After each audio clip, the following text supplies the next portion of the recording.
Okay, guys, I want to talk to you guys about paints. Now, I kind of go off on tangents about paints sometimes, and it gets a little overwhelming. So please just keep that in mind. I'm going to try to keep this as organized as I possibly can, but there's so many different factors to consider when you're looking at paints. So I want to kind of give you a rundown on some of the steps that you might, or some of the things you might run into when you're looking for paints. The first is there's different types of paints. There's tube paints, there's pan paints, and there are liquid paints. And which one do we choose? How do we know? Well, for me, again, all of this is preference, but you don't know until you try them. So I would encourage you to try different things. And as your budget allows, just pick up a bottle of liquid paints. Art Philosophy is one of my favorites. I also enjoy Dr. P.H. Martin's paints. Those are good liquid paints. So give those a try. Liquid paints are already liquid. So when you add water to them, it just dilutes them down and they come in a very concentrated color. So you can easily get a good, strong, vibrant color and then work with it by adding water to dilute it down. And then the other thing too is you can leave them in your pan, let them dry and reactivate them. You don't have to wash them every time. And these are great to use just on a plate or like a butcher's block, baking dish or something like that. As far as tube paints are great. I personally use tube paints in my last set that I just bought. However, I will say buying them and maintaining them is kind of a mess because I was thinking if I just squirt a little bit out, I can use them a little bit at a time, but then I had some paints dry inside the tube and then it was hard to revive them. And I feel like that was a waste. So now when I buy tube paints, I squirt the whole tube out into my palette and let it dry. And then I was thinking about it. Well, if I'm just going to do that, why don't I buy already the dried pan paints?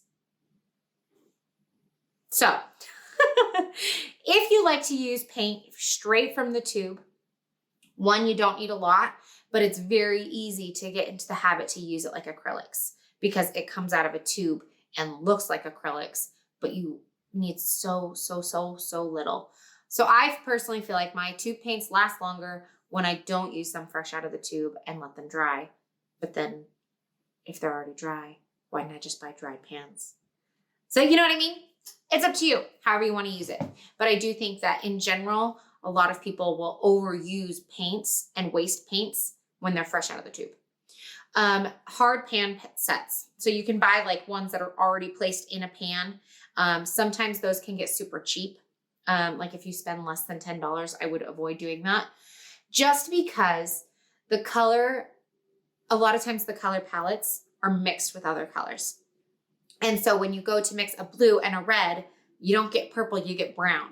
And it's because sometimes they'll put a little bit of yellow in the purple or a little bit of yellow in the blue, and they just don't come out quite right. They're also very chalky. Not all of them, but some of them are very chalky. I did, however, find one set on Amazon that I actually quite enjoyed. I felt like the colors were very vibrant. There was a good variety, and it's like $8, I want to say.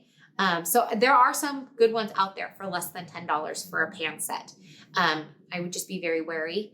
If you have issues with color mixing and your color's not coming out right, know that it's probably not you. It's probably your paints.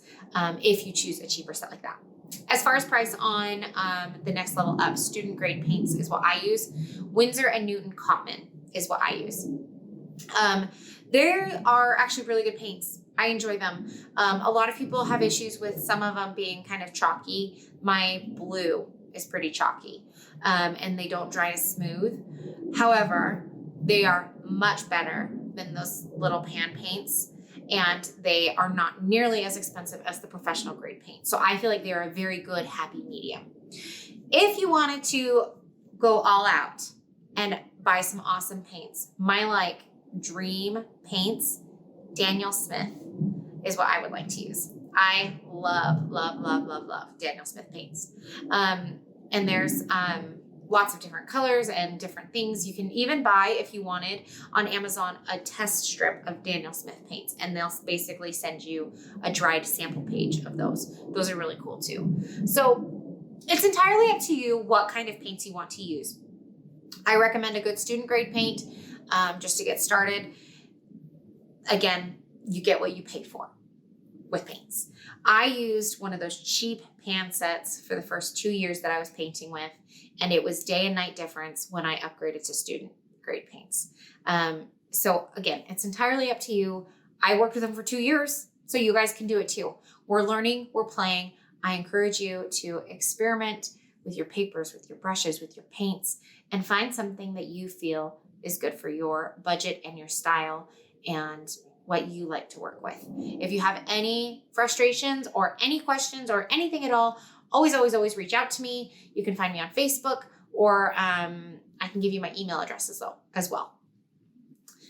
I think this wraps up all of our materials for now. If you guys have any questions, let me know. Thanks.